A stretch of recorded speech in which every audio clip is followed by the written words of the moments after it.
At VolunteerCleanup.Org, it's really important to us that cleanups are an educational experience as well as a meaningful volunteer opportunity. So with that said, there's just a couple of quick takeaways we want to make sure all of our volunteers understand.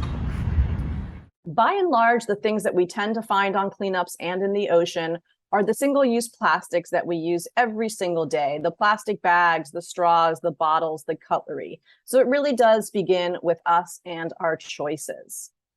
When those items get into the street, they often make their way into storm drains. Over 80% of the plastic that's in the ocean is originating as land-based litter and from land-based sources. Here in Miami, when that trash goes into the storm drains, it's basically leading out into the ocean via canals, waterways, Biscayne Bay. All bodies of water are connected. And so that conduit through the storm drains from the street is really the biggest source here in Miami and locally for the trash getting into the ocean. Once it's there in the ocean, the plastic breaks up into smaller pieces, which we call microplastics. And those can be really, really harmful to marine life. It's very often that sea life might mistake those plastic pieces for food and consume them by accident. From there, it gets into the stomach of animals, it can kill them, and then ultimately gets into our own food chain. So basically, we're eating what all the fish are eating.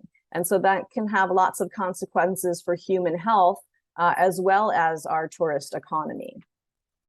And so those are the things that we want you to keep in mind, is this whole cycle of plastic pollution, starting from single-use plastics, entering into the waterways, and into marine life, and ultimately to us. And so really there's a couple quick things that you can think about and start doing to be part of the solution. First and foremost is to refuse and reduce single-use plastics. We think the top 3 things that are the easiest to do are to bring your own water bottle, to carry your own bags, grocery bags to the store, and then to skip the straw if you really don't need one. Of course, it's really important to make sure trash is disposed of properly. And lastly, if you're so inclined, you can organize a cleanup or definitely go to our website and find one to join if you haven't already.